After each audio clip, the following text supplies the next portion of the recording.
Estou muito feliz com essa série, porque essa série, eu amo o livro de Atos.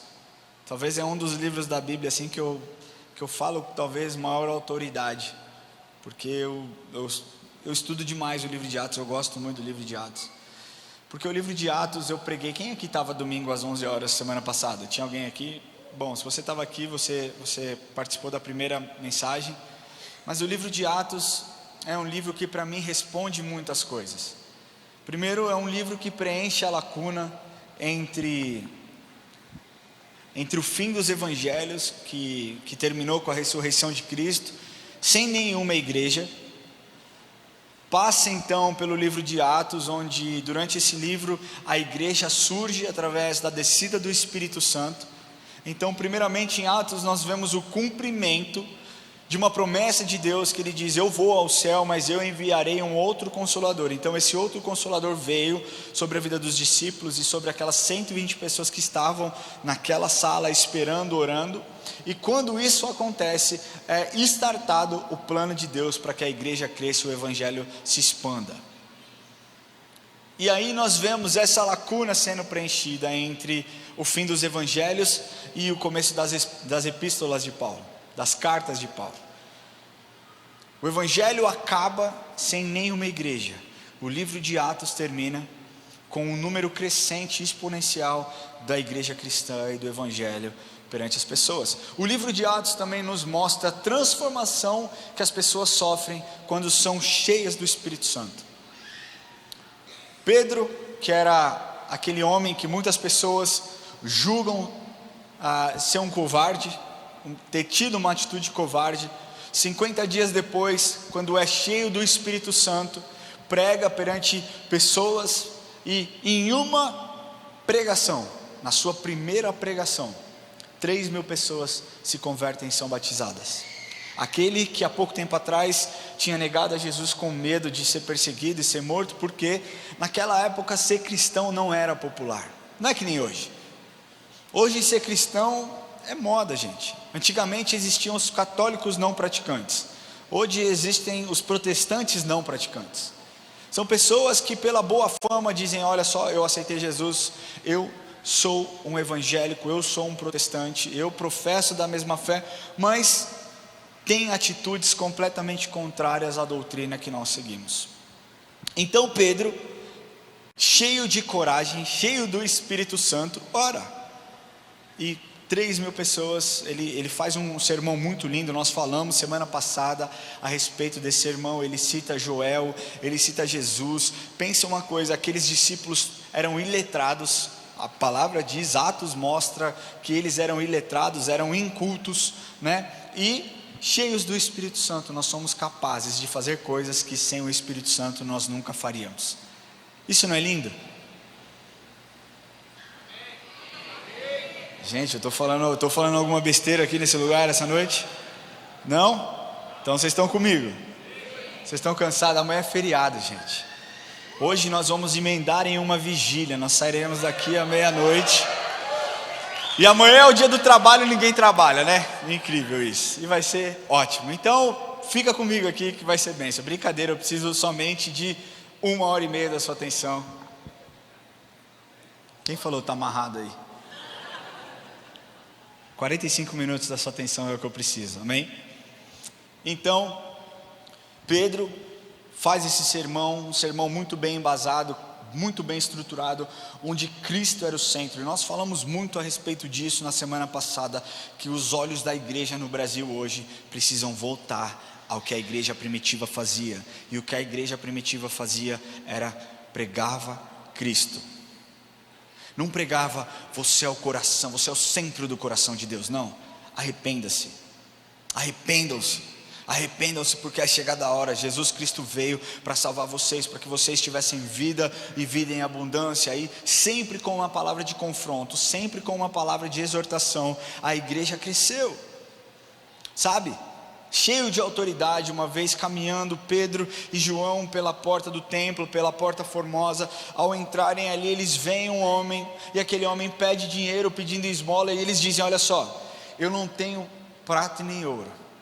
Aquele homem tinha expectativa de receber algo, mas recebeu algo muito melhor. Ele diz: Pedro diz: mas o que eu tenho eu te dou. Em nome de Jesus Cristo Nazareno, levanta e anda. E aquele homem levantou, os seus pés ficaram firmes, ele se levantou e saiu caminhando. Era isso que acontecia na igreja primitiva, mas só acontecia por conta de uma razão: estavam cheios do Espírito Santo. Sabe, todas as curas que nós vemos aqui nesse lugar, é porque o Espírito Santo faz. Sabe, toda a manifestação, talvez palavras de revelação que vocês recebam, é porque o Espírito Santo faz. E o Espírito Santo aponta para a obra redentora de Jesus Cristo. E é por isso que nós estamos aqui hoje, para exaltar aquele que merece ser exaltado. Então eu quero e eu peço, por favor, tirem os olhos do homem aqui agora e voltem os seus olhos para Jesus, para o que Jesus pode fazer através da minha vida, sim, até porque eu estou com o microfone na mão, mas não é o Ramon que está falando, e não é o Ramon que vai trazer uma palavra linda de conhecimento, é o Espírito Santo que achou no Ramon um coração disponível para ser usado e abençoar a sua vida. Amém? Glória a Deus. Eu queria pedir que você feche seus olhos um pouquinho. Senhor Jesus, nós entregamos ao Senhor esse tempo, e nós pedimos, Espírito Santo, que o Senhor venha usar a minha vida. Deus, que o Senhor me diminua mesmo, sabe, para que o Senhor apareça. Deus, que o Senhor tire toda a vaidade, tire todo o ego, tire toda, Senhor, raiz de orgulho do meu coração, assim como o Senhor tire do coração dos teus filhos todo tipo de preconceito, todo tipo de distração, Deus. Que nós possamos estar conectados àquilo que o Senhor quer fazer nas nossas vidas hoje. Ao Senhor nós damos toda a honra, toda a glória e todo o louvor. Em nome de Jesus nós oramos. Amém. E nós falamos semana passada a respeito disso. Nós demos esse nome, eu dei esse nome ato, porque ato é muito comum em peças e em musicais. Ato se refere a uma divisão ou unidades que compõem uma peça de teatro e podem variar de um a diversos atos. Nós temos alguns queridos aqui, irmãos, que participam do Radassa Musical. Quem já ouviu falar do Radassa Musical? Radassa.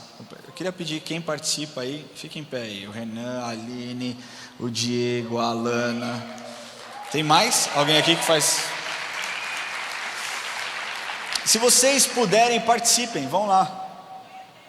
Amanhã tem, e o Kaique, que é o diretor lá, vai dar de graça.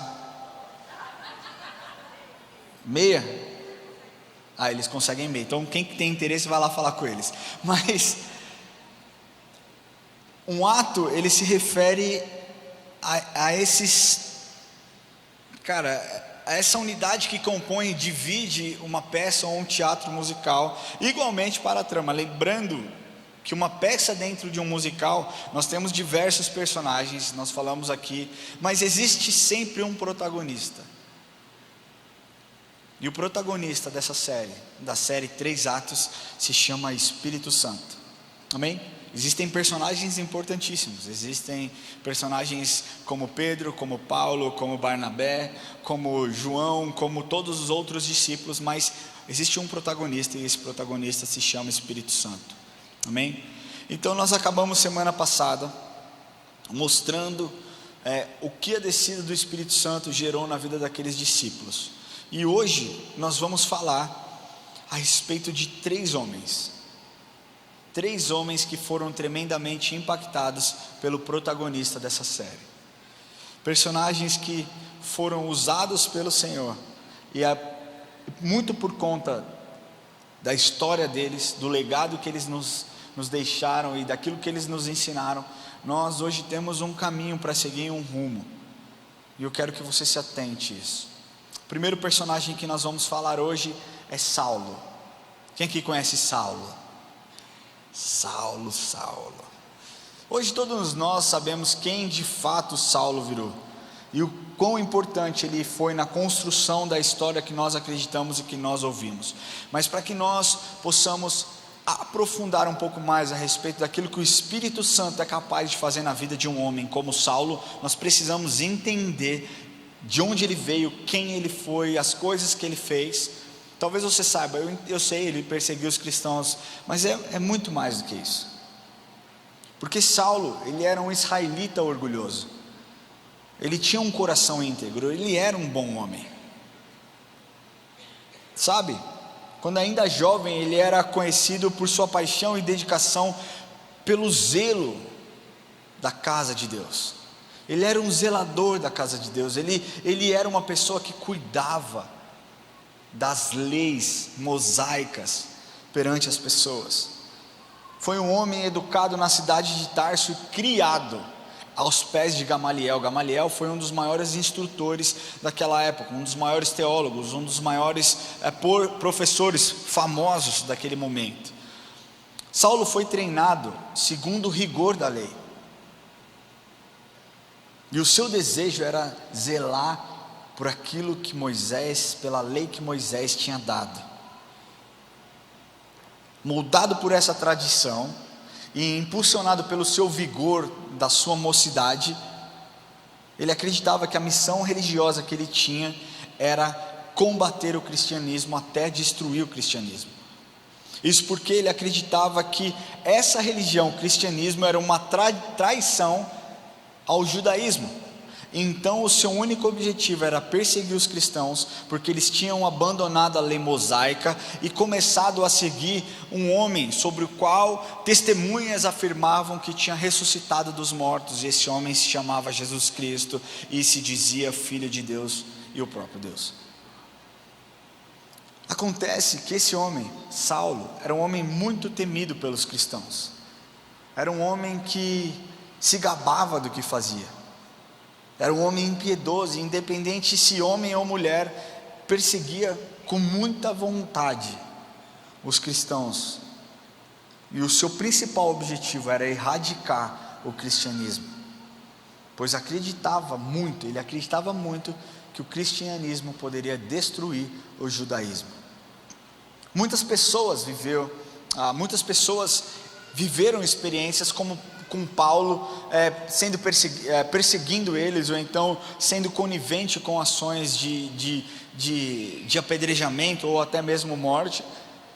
E a Bíblia nos conta a história de Estevão. A Bíblia nos conta que naquela época os discípulos, a igreja estava crescendo, os discípulos tinham muito trabalho, e as pessoas começaram a sentir falta de um cuidado mais pessoal. Então os discípulos se reuniram e falaram assim: olha, é importante que nós nos atentemos apenas à palavra, apenas ao estudo, apenas ao ensinamento, e vamos instituir outras pessoas para que sejam diáconos e para que cuidem dessas pessoas, para que elas não sintam falta de nada. E aí eles fizeram uma assembleia e o povo escolheu Estevão. Estevão foi um dos escolhidos pelo povo para ser um diácono. Estevão tinha todas as qualificações que um bom diácono deveria ter. E não somente isso, Estevão era um homem cheio do Espírito Santo e operava muitos milagres, fazia muitas coisas em prol da expansão do Evangelho. Atos 6:8 nos revela.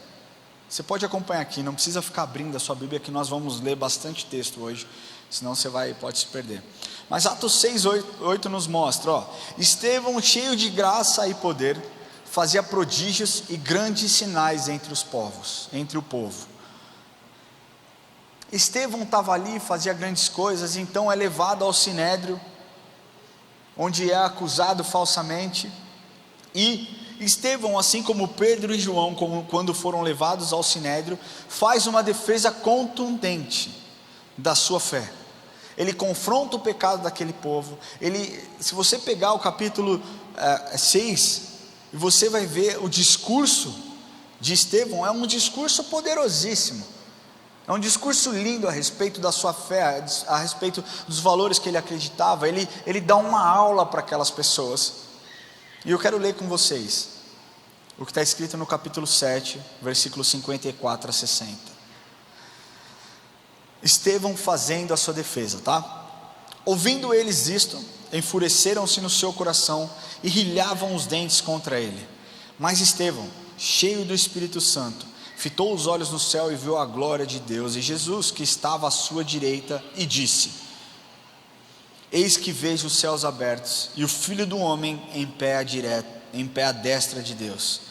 Eles, porém, clamando em alta voz, tamparam os ouvidos e unânimes arremeteram contra ele, e lançando-o fora da cidade, o apedrejaram. As testemunhas deixaram suas vestes aos pés de um jovem chamado, e apedrejavam Estevão, que invocava e dizia: Senhor Jesus, recebe o meu espírito. Então, ajoelhando-se, clamou em alta voz: Senhor, não lhes impute este pecado. E com essas palavras adormeceu ou morreu. E o capítulo 8 começa dizendo que Saulo consentia com a morte de Estevão, ou seja, Saulo estava lá, Saulo era conivente com aquilo. Mas não para por aí, porque Saulo, ele tinha sede de sangue, ele queria de fato acabar com o cristianismo, e ele mesmo conta isso no capítulo 26 do livro de Atos. Eu vou ler para vocês, capítulo 26, versículo 9. Saulo, isso depois já de convertido, contando o seu testemunho, contando quem ele era. Ele diz assim: na verdade, a mim me parecia que muitas coisas deveria eu praticar contra o nome de Jesus, o Nazareno. E assim procedi em Jerusalém, havendo eu recebido a autorização dos principais sacerdotes, encerrei muitos dos santos nas prisões, e contra estes dava o meu voto quando os matavam. Muitas vezes os castiguei por toda a sinagoga, obrigando-os até a blasfemar, e demasiadamente enfurecido contra eles, mesmo por cidades estranhas os perseguia. Com este intuito, parti para Damasco, levando a autorização dos principais sacerdotes e por eles comissionado. Àquela altura, Saulo era a pessoa certa para aquele trabalho. Um jovem audacioso, cheio de empolgação, cheio de vigor, cheio de vontade de cumprir a lei. E quando ele se dirigia para Damasco, algo inesperado aconteceu. E eu quero te falar que algo inesperado pode acontecer na sua vida. Meu irmão, se aconteceu na vida de Saulo, pode muito bem acontecer na sua. Atos capítulo 9, versículo 3 e 4 diz assim: seguindo ele estrada fora, ao aproximar-se de Damasco, subitamente uma luz do céu brilhou ao seu redor, e caindo por terra, ouviu uma voz que lhe dizia: Saulo, Saulo, por que me persegues? Vocês sabem o que quer dizer Saulo? Alguém sabe o que quer dizer Saulo? Alguns dizem Saulo quer dizer o grande. Não, Saulo não quer dizer o grande, Saulo quer dizer o desejado. Ali Jesus diz por 2 vezes: desejado, desejado, eu te desejei, por que você está me perseguindo? Sabe, os nomes nunca são por acaso. Naquela época, pelo menos, quando você lê o significado do nome, você fala: nossa, tudo a ver com esse personagem, não é verdade? Você olha lá o personagem e você fala: caramba, parece que colocaram um nome depois que ele morreu, para fazer sentido com a história dele. Saulo desejado, como que isso pode acontecer? E aconteceu que o que nós podemos ver é que aquele homem que era rejeitado pelos cristãos, temido pelos cristãos, era um homem desejado por Jesus, que Jesus o buscou quando ele menos esperava. E quando Jesus o chama e diz: Saulo, Saulo, por que me persegues? Saulo prontamente responde. Ele estava andando, ele não estava num cavalo, embora pudesse estar, a Bíblia não relata que era num cavalo, mas ele estava e caiu. Fato é que ele caiu com o rosto em terra, cego, sem conseguir ver nada. Ele só ouviu a voz, e prova disso é que outras pessoas também ouviram a mesma voz, mas não viram nada. E quando ele ouve essa voz, ele responde: quem és, Senhor? E Jesus responde: eu sou Jesus, a quem tu persegues. Duro é para ti recalcitrar contra os aguilhões. Aguilhão é uma espada fina, uma espada afiada, usada naquele tempo para domar boi bravo, boi selvagem. Ali Jesus está dizendo: Saulo, eu tentei te acalmar tantas vezes, Eu tentei te acalmar, você que é um boi bravo, você que é um boi selvagem. Eu tentei te acalmar quando você dava o seu voto para que as pessoas morressem. Eu tentei te acalmar quando a igreja começou a crescer e você viu os discípulos fazendo milagres. Eu tentei te acalmar na morte de Estevão, mas nada disso funcionou. E deixa eu te falar uma coisa, muitas vezes Deus usa de um aguilhão específico para te trazer de volta para o caminho onde você nunca deveria ter saído. Deus usa o aguilhão muitas vezes para te colocar no prumo. Hoje de manhã eu estava pregando em Campinas e eu preguei essa mensagem também. E uma pessoa que estava lá falou para mim, me encontrou e falou: olha só, eu queria te agradecer, glória a Deus por essa mensagem. Hoje eu entendo muitas coisas do que eu vivi. E eu não entendi muito o que ela estava me dizendo. Ela falou: eu sofri um acidente no dia 31 de dezembro. E ela estava com esse braço paralisado assim, o braço esquerdo. Ela falou: eu estou recuperando o movimento do meu braço, mas eu quebrei o fêmur, acho que é isso, em 4 lugares. E os médicos disseram que eu não tinha mais condição de mexer os meus braços, mas eu vou recuperar em nome de Jesus. E o que eu entendi é que Deus usou de um aguilhão para me trazer de volta para o prumo, porque eu estava priorizando todas as coisas, menos aquilo que Deus colocou de mais importante na minha vida, que era a palavra dele e a minha família. E eu fiquei um tanto quanto comovido, porque você ter esse tipo de entendimento, ainda mais ela, que era uma pessoa que precisa das suas mãos para trabalhar, uma cabeleireira. E muitas vezes esse aguilhão pode ser o fim de um relacionamento, pode ser uma porta que se fecha, pode ser uma situação complicada que você vive. E então você começa a conhecer o caráter bondoso de Deus. Sabe? Deus desejava Saulo com tanta força. Saulo tinha tido a oportunidade de ser transformado muitas vezes. Ele viu os discípulos operando um milagre, ele viu Estevão. Estevão repete exatamente aquilo que Jesus repetiu naquela cruz. Deve ter sido muito forte essa experiência, mas nenhuma experiência foi tão forte para Saulo quanto a experiência onde ele sentiu de fato o amor de Deus, o amor daquele que o encontrou. Nós temos ouvido muito nas igrejas: Deus te ama, Deus te ama, Deus te deseja. Isso de fato é verdade. E eu estou aqui para te falar, talvez você não seja um perseguidor de cristão, e eu espero que você não seja um assassino de cristão, até porque se você for, o seu primeiro alvo sou eu que estou aqui.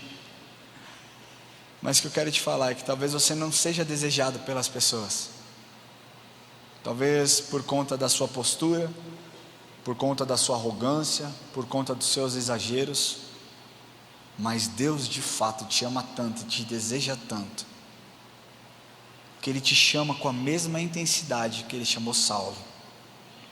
Sabe que o sim de Saulo transformou a história dele, mas além de transformar a história dele, nos trouxe uma contribuição muito significativa para o tempo onde nós vivemos hoje.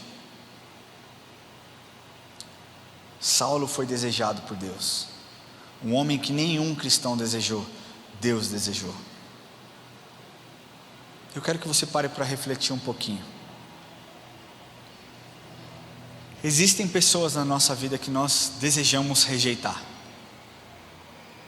Isso não é bíblico, nós não devemos fazer isso, mas não sejamos hipócritas. Existem pessoas que passam pelas nossas vidas e causam tanto estrago, que era melhor que não tivessem passado. Sabe a pior das pessoas que já passou pela sua vida? Deus deseja ela. Deus deseja exatamente da mesma forma como Ele te deseja. Talvez você tenha sido a pior pessoa que tenha passado pela vida de alguém. Já parou para pensar nisso? E Deus te deseja o mesmo tanto, porque o amor dele transcende o nosso entendimento, ultrapassa aquilo que nós entendemos por algo justo ou algo bom. Nós nunca iremos compreender o tamanho do amor de Jesus, mas fato é, Ele te deseja. Ele te deseja. E qualquer palavra contrária que Satanás tente lançar sobre a sua mente, você tem autoridade para repreender e dizer: Ele me deseja. Amém? Glória a Deus. Saulo significa o desejado.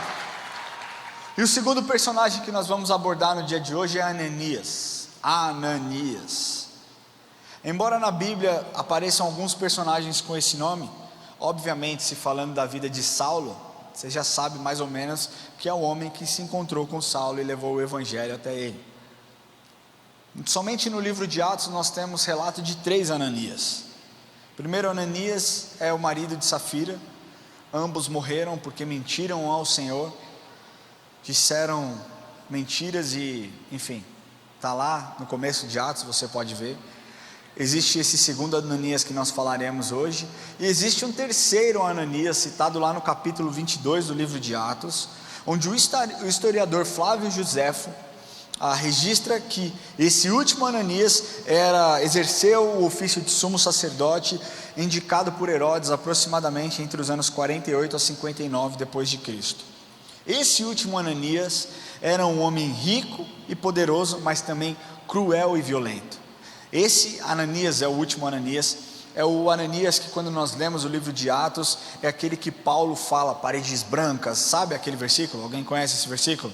Que Paulo dá aquele sermão naquele cara, e aí toma uma invertida, porque ele não poderia falar dessa forma com o sumo sacerdote, e existem algumas explicações por parte dos teólogos, o porquê que Saulo agiu dessa forma, perante esse Ananias.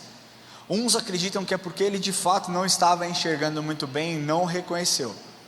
Outros acreditam que Saulo sabia muito bem, mas no seu momento de fúria, acabou falando aquilo que pensava, e com medo das consequências, deu uma rateada, voltou atrás e disse: eu não sabia que você era esse cara, era o sumo sacerdote e tudo mais.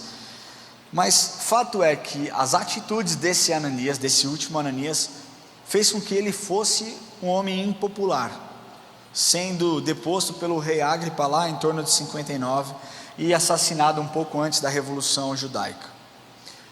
É importante que você saiba disso, porque muitas vezes nós confundimos os personagens por conta de nome, tá?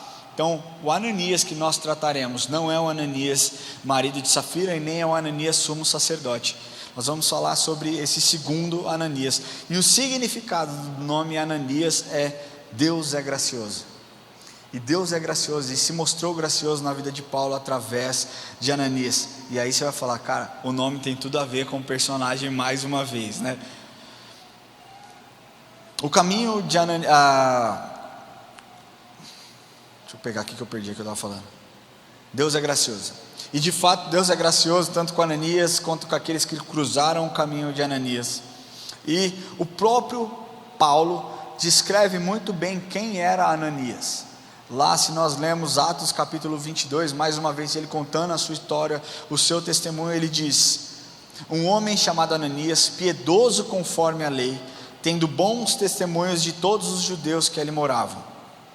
Isso já o torna um homem especial. Pregar para um cara como Saulo, na época, fez dele um homem muito diferente.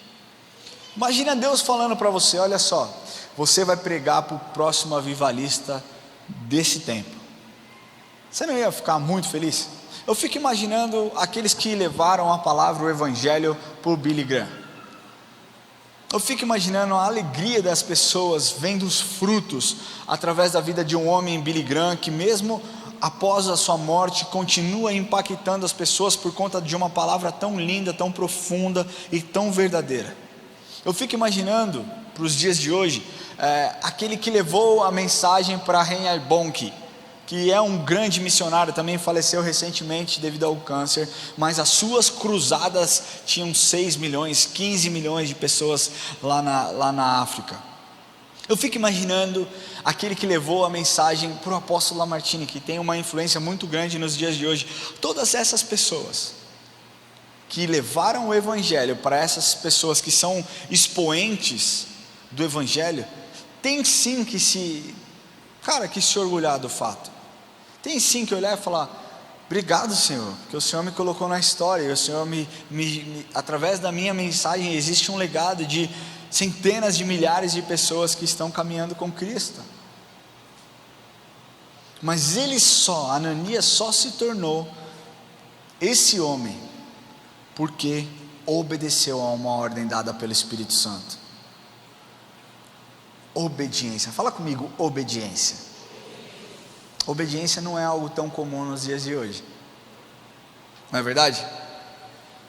Os crentes torcem o nariz. É a realidade, não é algo legal de se fazer obedecer. Mas eu quero lhe falar que a Bíblia diz que é melhor obedecer do que sacrificar. Então obedeça aquilo que Deus diz. Se Deus te colocou no caminho de alguém, obedeça exatamente aquilo que Ele quer fazer através da sua vida. Sabe, se nós pegarmos a história de Ananias, Saulo sai de Jerusalém com uma carta, onde ele poderia perseguir os cristãos no caminho, e ele estava indo direcionado a uma cidade chamada Damasco. Ele tinha um rumo, ele tinha um ponto final, que ele iria chegar naquele lugar, ia acorrentar os cristãos, levar preso, e esses cristãos poderiam ficar presos durante um longo período, ou poderiam ser mortos. Saulo sai daquele lugar, no caminho tem um encontro com Deus, você sabe o que acontecia, e quando Saulo cai, a voz audível fala com ele fala: tudo bem, Senhor, eis-me aqui, Ele não fala exatamente isso, mas diz: Saulo, Saulo, por que me persegues? Quem és tu, Senhor? Eu sou Jesus, Aí ele fala a respeito de recalcitrar contra os aguilhões, e ele diz: vá até a rua chamada direita, e lá espere por um homem chamado Ananias. Enquanto Deus estava fazendo algo na vida de Paulo, Deus também estava fazendo algo na vida de Ananias, testando a sua fidelidade e a sua obediência. Sabe, às vezes nós não entendemos como as coisas de Deus funcionam, e você não precisa entender, você precisa obedecer, porque você não sabe o que Deus está orquestrando na outra ponta. Deus está fazendo algo através da sua vida, mas você não sabe o que está acontecendo com as pessoas que vão cruzar no seu caminho. E foi exatamente isso que aconteceu com Ananias. Vamos ler Atos capítulo 9, versículo 10, diz assim: ora, havia em Damasco um discípulo chamado Ananias. Disse-lhe o Senhor numa visão: Ananias, ao que respondeu: eis-me aqui, Senhor. Então o Senhor lhe ordenou: dispõe-te e vai-te à rua chamada à direita, e na casa de Judas procura por Saulo, apelidado de Tarso, pois ele está orando, e viu entrar um homem chamado Ananias, e impor-lhe as mãos para que recuperasse a visão. Primeiro ponto que você precisa entender aqui: Ananias reconhecia a voz de Deus. Ananias sabia que era Deus quem estava o chamando. Deus não precisou chamar Ananias 3 vezes, 4 vezes, 5 vezes. Deus não precisou molhar a lã de um canto, como fez com Gideão. Deus não precisou. Deus chamou Ananias, e Ananias prontamente respondeu: eis-me aqui, Senhor. Acontece que para algumas missões, nós fingimos que nós não ouvimos a Deus, e Deus fala: Ramon, preciso que você vá falar com tal pessoa. E eu falo: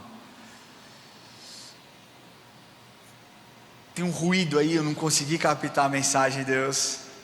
Será que o Senhor poderia repetir?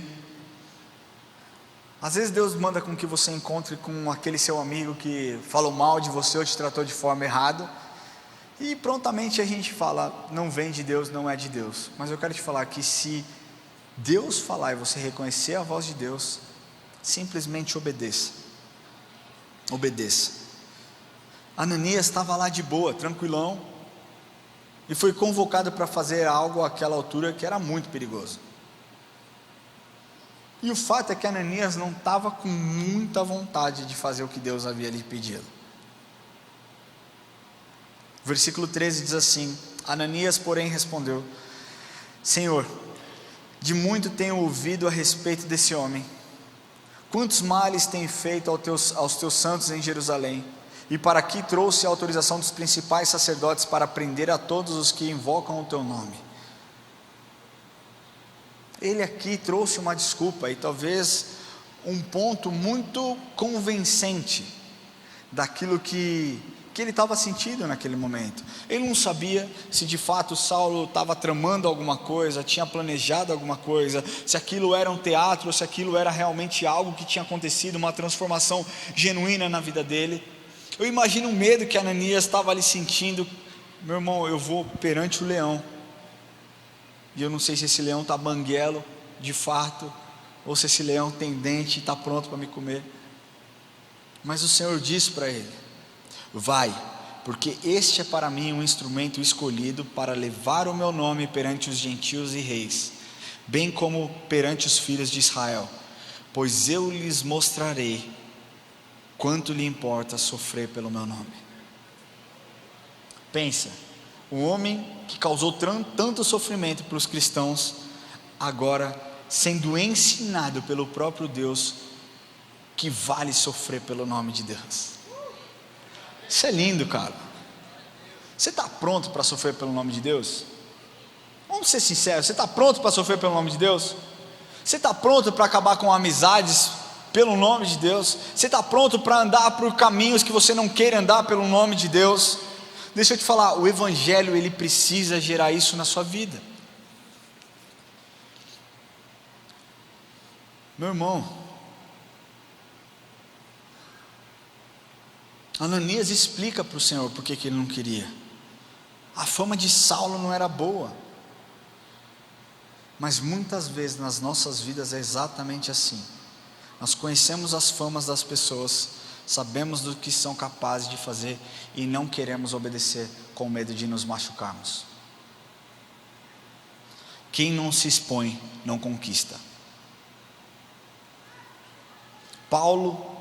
Ananias só se tornou um homem relevante porque decidiu obedecer, decidiu se expor e decidiu fazer exatamente aquilo que Deus tinha mandado que ele fizesse. Sabe, nós sabemos que Deus é capaz, todo mundo acredita aqui que Deus é capaz de transformar qualquer pessoa, amém? Amém?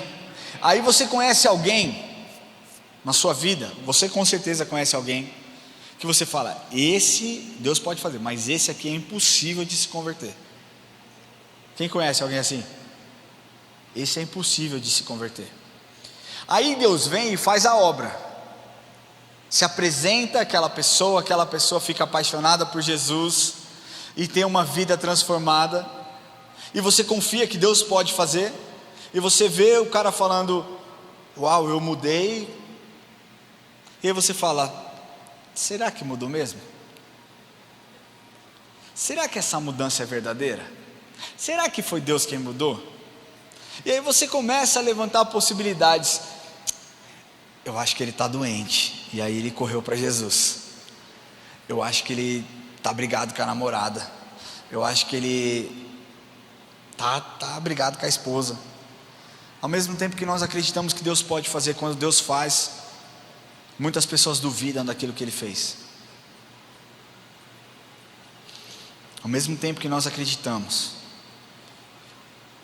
muitas vezes nós não nos expomos por conta de medo, por conta das incertezas do que pode nos ocorrer.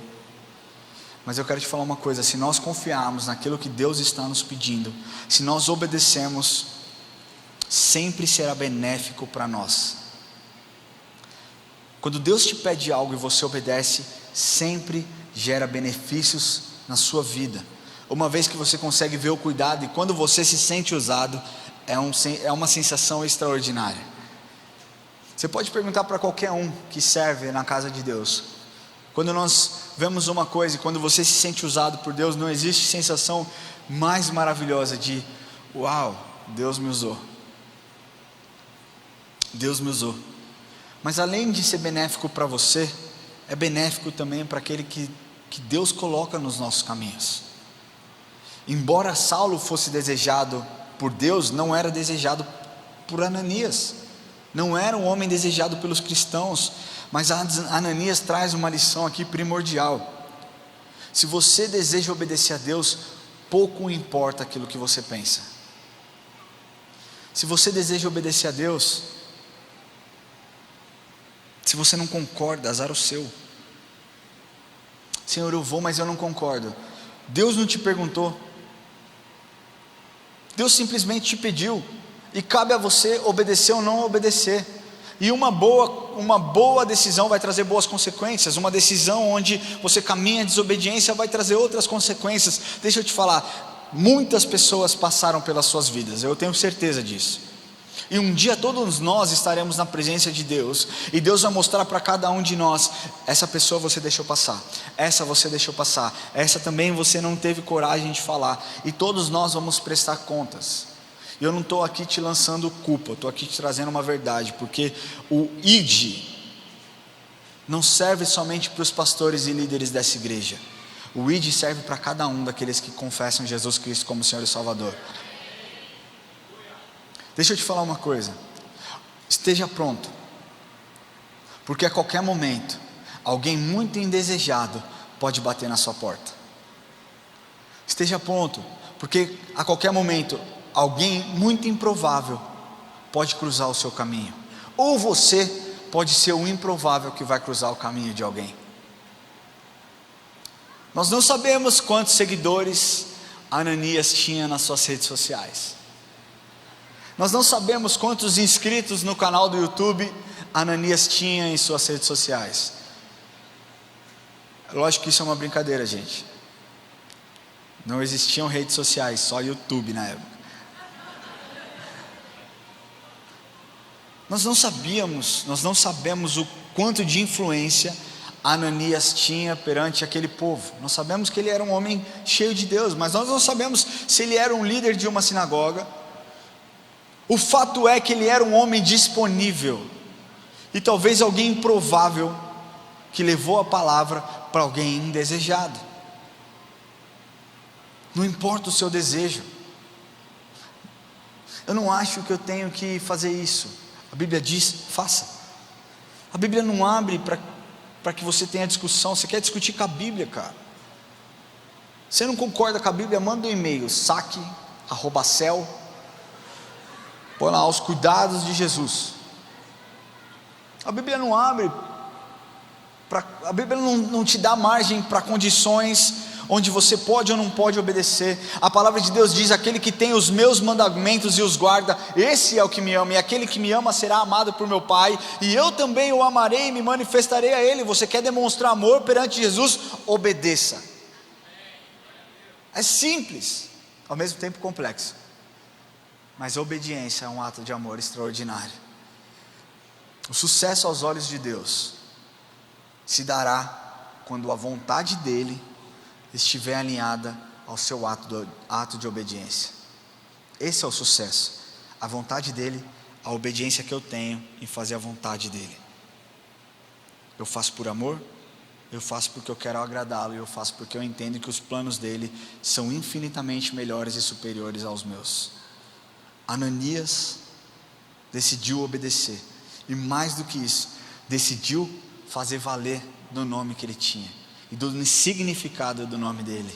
Deus é gracioso, perante a história péssima daquele homem. Olha lá, Atos 9, capítulo 17, Atos capítulo 9, versículo 17, diz assim: então Ananias foi, e entrando na casa, impôs sobre ele as mãos, dizendo: Saulo, irmão, o Senhor me enviou, a saber, o próprio Jesus que te apareceu no caminho de onde vinhas, para que recuperes a vista e fique cheio do Espírito Santo.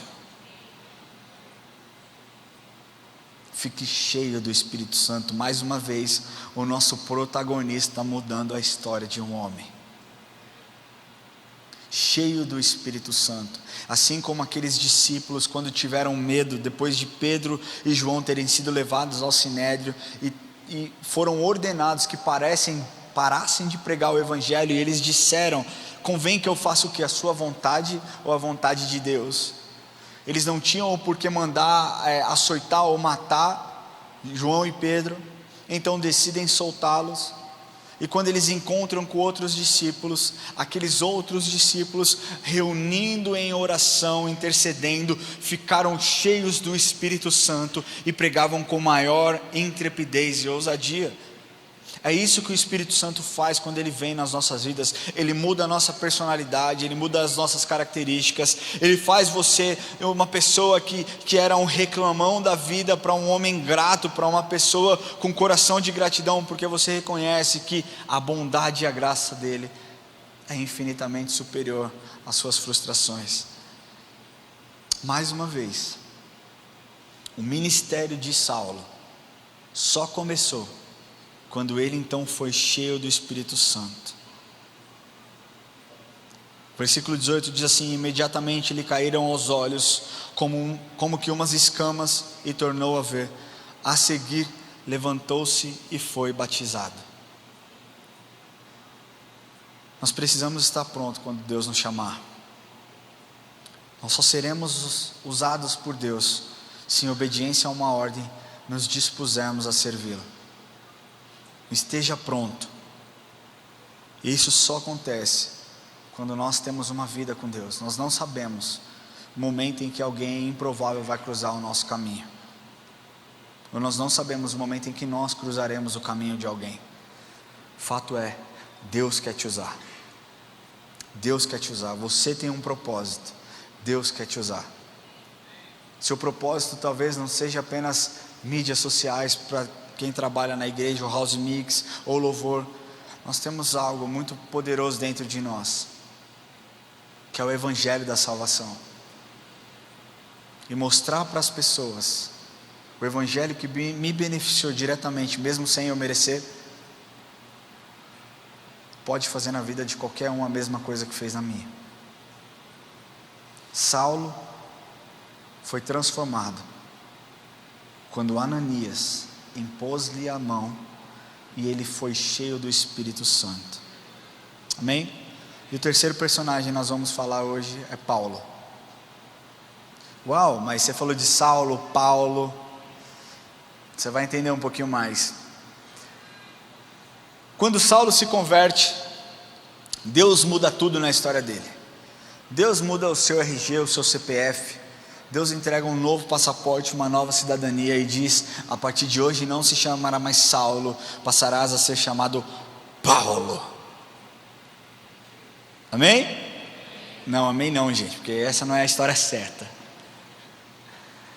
Mas nós muitas vezes ouvimos essa história, não é verdade? Olha só, Saulo estava a caminho de Damasco no seu cavalo muito lindo, então ele cai do cavalo de cara no chão, então uma luz muito forte vem sobre o seu rosto e diz: Saulo, Saulo, por que me persegues? E a partir de hoje não se chamará mais Saulo, mas passará a ser chamado Paulo. E aí a gente, uau, que história incrível, Deus mudou o nome de Paulo. Não, Deus não mudou o nome de Paulo.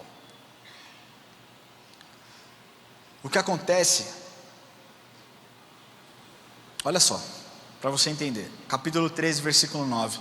Todavia Saulo, também chamado Paulo, cheio do Espírito Santo, fixando nele os olhos, disse blá blá blá blá blá blá, e continua dizendo: havia uma prática muito comum entre os judeus de adotar cognomes. Cognome é a substituição comum do nome de alguém, ou uma nomeação acrescentada ao próprio nome, ou então um apelido dado, enfim. Muitos desses judeus daquela época tinham dupla nacionalidade, assim como Saulo tinha dupla nacionalidade. Ele era judeu e também era romano. Vamos ver alguns dos exemplos que a Bíblia nos mostra. Atos 1, capítulo 1, versículo 23. Quando eles estavam ali decidindo quem seria um novo discípulo que substituiria Judas, né? Então propuseram dois: José, chamado Barsabás, cognominado Justo, apelidado Justo, e Matias. No capítulo 13 diz assim: na igreja de Antioquia havia os seguintes profetas e mestres: Barnabé, Simeão, cognominado então chamado Níger. Acredita-se muito que Saulo adotou esse nome quando ele estava sob o domínio dos romanos, uma vez que costumeiramente, quando eles estavam presos, eles eram abusados fisicamente, abusados verbalmente, eles eram humilhados pelas autoridades. E quando Paulo apresentava a sua credencial de cidadão romano, a tratativa mudava. O tratamento era completamente diferente. Ele tinha prerrogativa para apelar e ser julgado por César. O tratamento que um judeu recebia que um judeu recebia dos romanos era diferente do que um romano recebia dos romanos. Muito por conta disso, a partir do capítulo 13, não se vê mais Saulo na Bíblia. Nós conseguimos ver Paulo, porque as viagens missionárias de Paulo se acentuam naquele período. Nesse personagem nós precisamos compreender a transformação que o Evangelho gerou na sua identidade. Então, Saulo, congominado Paulo, apelidado Paulo, usava o nome de Paulo por quê? Porque perante os romanos, que era quem cuidava da guarda naquele tempo, ele recebia um tratamento diferente. Ele receberia um tratamento mais justo, mais correto, mais adequado. Mas mais do que nome, o que o Espírito Santo fez na vida dele transformou de fato a sua identidade. Capítulo 9, versículo 20. E logo pregava nas sinagogas a Jesus, afirmando que esse é o Filho de Deus. Ora, todos os que ouviam estavam atônitos e diziam: não é este o que exterminava em judeus os que invocavam o nome de Jesus, e para que veio precisamente com o fim de os levar amarrados aos principais sacerdotes? Saulo, porém, mais e mais se fortalecia e confundia os judeus que moravam em Damasco, demonstrando que Jesus é o Cristo. Meu querido, quando Deus muda a sua história, uma das formas mais preciosas que Ele tem de impactar vidas é através do seu testemunho. Todo mundo aqui tem um testemunho. Você sabe que uma vez eu fui fazer uma viagem missionária para Honduras, e eu fui cuidar de jovens americanos, né? Eu era o responsável por 10 jovens americanos, e entre 16 e 18 anos, e no momento das nossas devocionais de manhã, antes de sair para campo, nós estávamos falando de testemunho, e eu contando um pouco da minha história. E é engraçado, porque americano é todo quadradinho, e a gente brasileiro, principalmente quem se converteu mais para frente, tem uma história toda desajeitada, né? E aí eu conversando com eles, contando: eu já tomei uma tesourada, e Deus fez isso, salvou a minha vida. E eles ficavam: uau. E aí um desses meninos, e eu contando a importância do testemunho, um desses meninos levantou e falou assim: eu não tenho um testemunho. Eu falei: cara, como? Me conta a sua história, vamos achar um testemunho na sua história.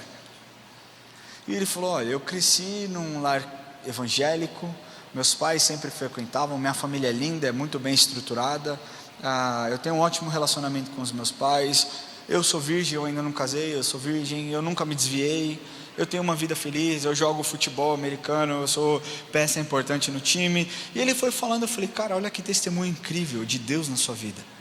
Só o fato de você não experimentar as coisas que eu experimentei já é um testemunho, porque eu tenho certeza que você teve oportunidades. O fato é que você decidiu por não fazer. E ele falou: uau. Eu falei: o seu testemunho é muito mais bonito do que o meu, porque é muito mais difícil se manter santo do que experimentar esse tipo de situação que eu experimentei. É muito fácil, eu cedi, você nunca cedeu.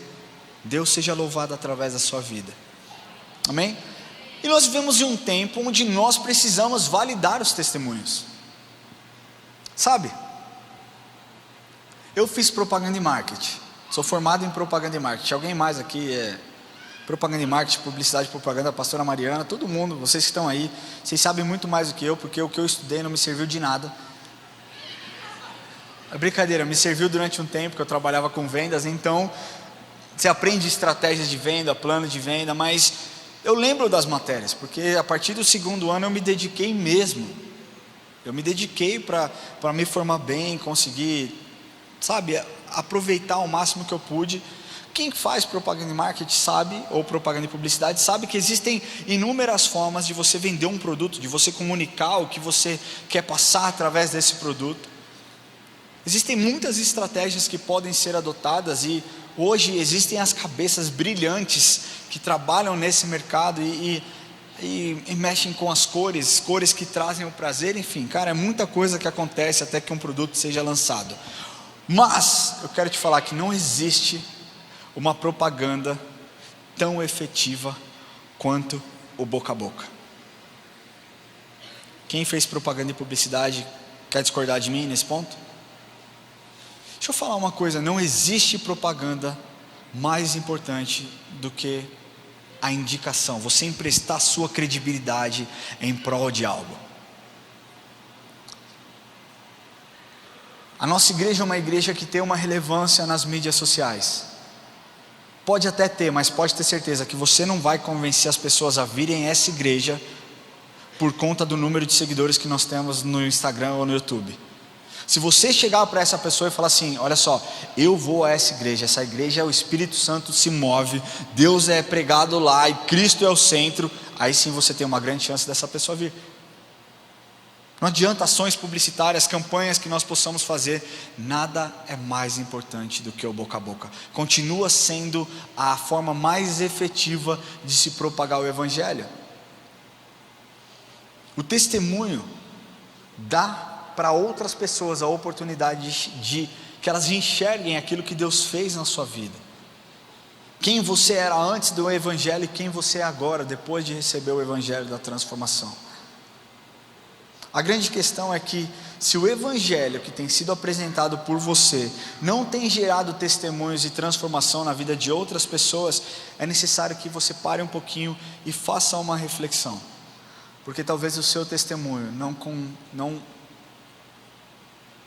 não seja condizente com a realidade que você tem vivido, com a forma que você tem se portado. Então você diz: Deus transformou e hoje eu sou uma pessoa muito mais amorosa, e você trata outras pessoas com raiva, com falta de simpatia, com falta de compaixão. Isso que você está pregando não é uma verdade que você foi transformado. Aquele que bebeu da fonte da vida nunca mais quer ter sede, sabe? Se nós pegarmos a igreja primitiva, todos aqueles que foram encontrados pela obra salvífica de Cristo mudaram suas atitudes. Olha que valor incrível você possui, olha que mensagem tremenda você possui. Você tem a oportunidade de mostrar para todos os que estão à sua volta o quão bom Deus é na sua vida. Independente da área que você atua, as pessoas podem enxergar e podem ver quem você era antes de Jesus e quem você é agora. Antes de Cristo, Saulo era um perseguidor, um assassino, um homem arrogante, prepotente pra caramba, um cumpridor ferrenho da lei. E depois de Cristo, se tornou um homem amoroso, com uma revelação linda e profunda sobre a graça. Olha só, na lei mosaica, na lei de Moisés, era 100% o homem cumprindo a lei e nada de Deus. Deus deu a lei, o homem cumpria. Na graça, na revelação da graça da nova aliança, é 100% Deus. O nosso papel é simplesmente aceitar a obra de Jesus nas nossas vidas e vivermos em conformidade com o que Ele nos pede para que nós façamos. Nos abstenhamos do pecado e tenhamos uma vida em santidade e consagração. Saulo foi aos extremos, de cumpridor da lei para a pessoa que pregou a graça. Não existe outra pessoa que fale tanto sobre graça na Bíblia que Paulo. Aquele que cumpria a lei, que desejava que as pessoas que não cumprissem a lei fossem mortas, entende então que ele precisa transformar a sua vida. E quando nós somos confrontados pela obra do Espírito Santo em nossas vidas, nós entendemos nossa identidade. E quando nós realmente compreendemos tanto a grandeza da nossa identidade e chamado espiritual, quanto ao mesmo tempo nossas próprias fraquezas e falhas, nós nos tornamos pessoas humildes. O principal ponto do Evangelho, além da salvação, é te tornar uma pessoa humilde, é fazer com que você não se ache autossuficiente. Você não é merecedor do céu, você não é merecedor da graça de Deus. Nós não somos merecedores de nada, mas a graça de Deus nos conquistou, e graças a Deus por essa graça linda derramada sobre as nossas vidas. Paulo, o maior dos apóstolos aos nossos olhos, se sentiu o menor dos apóstolos. E olha que engraçado, Saulo era o desejado, e sabe o que Paulo significa? O menor. O Saulo, o desejado, congominado. Paulo, o menor. Olha como os nomes fazem sentido. 1 Coríntios 15:9 diz assim: porque eu sou o menor dos apóstolos, que mesmo não sou digno de ser chamado apóstolo, pois persegui a igreja de Deus. Paulo disse isso aproximadamente 21 anos após a sua conversão. Se nós pegarmos que a carta aos Coríntios, a primeira carta aos Coríntios, na verdade houve 4 cartas para a igreja de Corinto, só 2 foram mostradas, porque as outras 2 se perderam. Mas nessa carta, Paulo escreveu em torno do ano de 55 depois de Cristo. E se nós pensarmos que Paulo se converteu no ano 34 depois de Cristo, nós estamos falando de 21 anos onde o Espírito Santo trabalhou na vida dele. Paulo se converteu e não foi o maioral logo de cara. Quando ele foi fazer o trabalho com Barnabé, era Barnabé e Paulo. Era Barnabé antes e Paulo depois. E muitas vezes Deus vai te colocar embaixo de lideranças. Embora você tenha um potencial incrível de crescer, Deus vai te colocar sob lideranças para que Ele trabalhe em você antes de te levantar. As pessoas não querem correr a corrida, elas só querem o prêmio. Paulo soube viver o processo, soube entender essa caminhada, e não somente se sentia menor dos apóstolos, como se sentia o menor dos santos. Efésios 3:8 diz assim: a mim, o menor de todos os santos, me foi dada esta graça de pregar aos gentios o evangelho das insondáveis riquezas de Cristo. E acaba, aquele homem que era arrogante, que se achava o mais incrível cumpridor da lei, o mais santo de todos, termina a sua vida basicamente dizendo que era o maior dos pecadores. 1 Timóteo 1:13-15 diz assim: a mim, que noutro tempo era blasfemo e perseguidor e insolente, mas obtive misericórdia, pois o fiz na ignorância, na incredulidade. Transbordou, porém, a graça de nosso Senhor com a fé e o amor que há em Cristo Jesus. Fiel é a palavra e digna de toda aceitação, que Cristo Jesus veio ao mundo para salvar os pecadores, dos quais eu sou um principal. A transformação através do Evangelho, ela precisa te tornar uma pessoa mais humilde. Ela tem que fazer com que você enxergue que por mais que você tenha inúmeras qualidades, por mais que você seja bom no seu trabalho, por mais que você seja excelente naquilo que você faz, você continua sendo pecador e precisa do favor e da graça de Deus na sua vida. Paulo entendeu isso, e por conta dessa revelação, o seu ministério foi muito efetivo.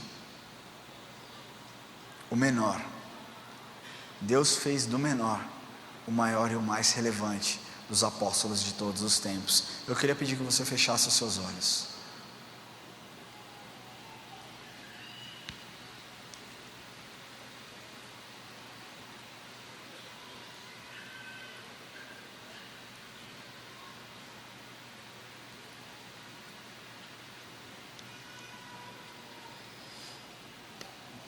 Meu primeiro apelo eu quero fazer para você, que entrou aqui hoje pela primeira, segunda, terceira vez, mas que nunca fez uma oração de entrega para Jesus. Sabe, semana após semana nós temos visto Deus operando milagres e vidas conhecendo a Jesus Cristo. Saulo era um perseguidor, era uma pessoa sem valor aos olhos dos cristãos, muito pelo contrário, era odiado pelos cristãos, mas era um homem muito desejado por Deus. E quando teve a oportunidade de ser confrontado por Jesus, que com palavras de amor disse: Saulo, Saulo, por que me persegues? Ele não conseguiu resistir a esse amor. E prostrado, decidiu então obedecer a Jesus. Foi até a rua chamada direita, se encontrou com um homem Ananias orou, foi cheio do Espírito Santo e teve a sua história transformada e se tornou em um baita de um exemplo, ainda nos dias de hoje, há mais de 2000 anos. Talvez você não se sinta desejado, talvez você não se sinta amado, talvez você nem entenda quem de fato é Jesus ou o que Ele espera de você. Mas da mesma forma que Jesus tinha um plano para Saulo, quando Ele diz para Ananias: esse será o homem que vai levar a minha palavra perante reis, perante os gentios, Deus já tem um plano estipulado para você.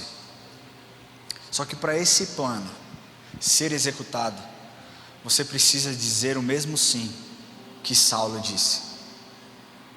Você precisa se colocar à disposição de Jesus e falar: Jesus, o Senhor mudou a identidade de Saulo, o Senhor pode mudar a minha identidade. O Senhor transformou o coração de Paulo, o Senhor pode transformar o meu coração. Se você deseja entregar a sua vida para Jesus, e eu não estou aqui mais uma vez te convidando para que você se torne um religioso, eu estou aqui te convidando para que você experimente o mesmo amor que Saulo experimentou. Eu quero pedir que você levante a sua mão onde você estiver, se você deseja entregar o seu coração para Jesus. Pode levantar o mais alto que você puder. Glória a Deus pela sua vida, glória a Deus pela sua vida. Existe mais alguém que deseja entregar o coração? Glória a Deus pela sua vida. Existe mais alguém que deseja entregar o seu coração para Jesus? Fique com a sua mão levantada, nós vamos orar por você. Glória a Deus pela sua vida, glória a Deus pela sua vida, glória a Deus pela sua vida. Deus está nesse lugar porque Ele quer resgatar a sua identidade, transformar a sua história. Fique com as suas mãos levantadas. Se você puder se colocar em pé, você que levantou as suas mãos, se você puder, se coloque em pé agora e nós vamos orar. Melhor, se você puder, saia do seu lugar, se exponha. Lembra que eu disse a respeito da exposição? Quem não se expõe não conquista. É tempo de você se expor. Nós não vamos te pedir nada, eu não quero nada de você. Quem quer algo é Deus, e Deus quer o seu coração. Sai do seu lugar, você que levantou a mão aí atrás. Vem aqui à frente, não tem vergonha não, meu irmão, pode vir. Vamos orar.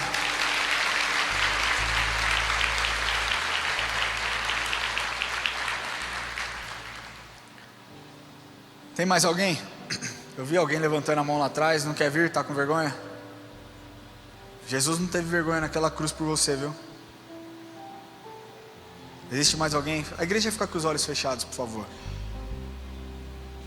Queria pedir que apagassem as luzes um pouquinho aqui, porque eu sei que existem mais pessoas que desejam entregar o coração para Jesus.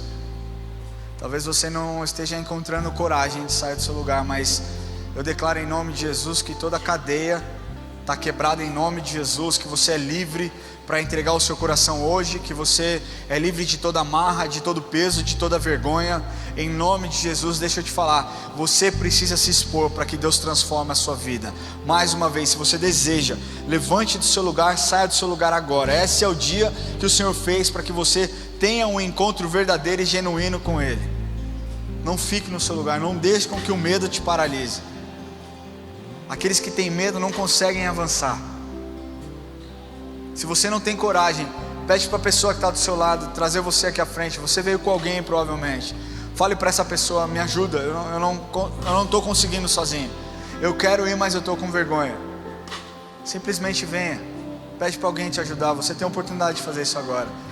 Se você está na internet e também deseja fazer essa oração, nós temos um QR Code aparecendo na sua tela, e você pode fazer essa oração conosco. Eu queria pedir que você que está aqui, coloque a mão no seu coração, que você ore assim: Senhor Jesus, hoje eu entrego a minha vida em Tuas mãos.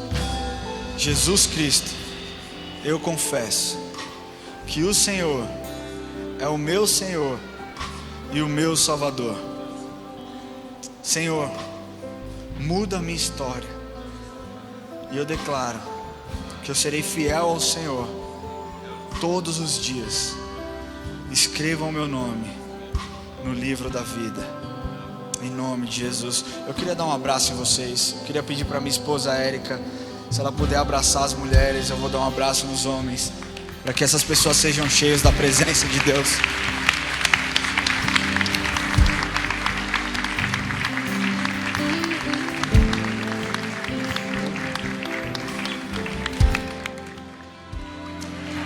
Senhor Deus, nós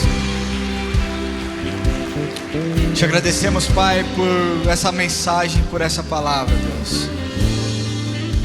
Deus, talvez nós não sejamos Saulos, mas nós queremos ser como Ananias, Pai, que obedeceu a sua vontade, mesmo com suas ressalvas, Deus. Nós queremos obedecer ao Senhor sem medir as consequências, Pai.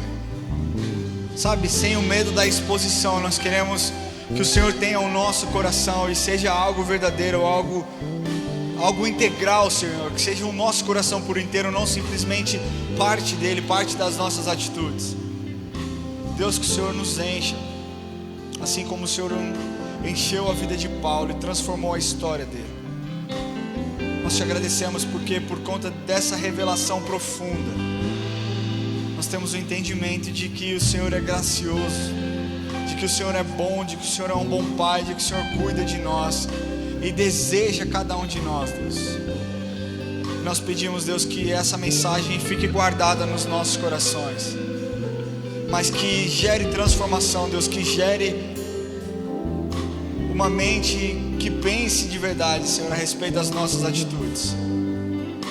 Sabe, Deus, não é a respeito hoje da expectativa que nós temos naquilo que o Senhor pode fazer, mas Deus, qual é a expectativa que o Senhor tem sobre aquilo que nós podemos fazer para o Senhor, Deus? Deus, será que nós estamos suprindo essa expectativa? Será que nós estamos sendo leais ao Senhor, cumprindo o nosso propósito e o nosso chamado? Deus, que essa reflexão seja feita por cada um dos teus filhos, por cada um dos teus filhos, Deus. Que eles sejam confrontados pela sua palavra e que eles sejam transformados pelo Evangelho. Nos torne mais humildes, Deus, para que nós possamos parecer ainda mais contigo, em nome de Jesus.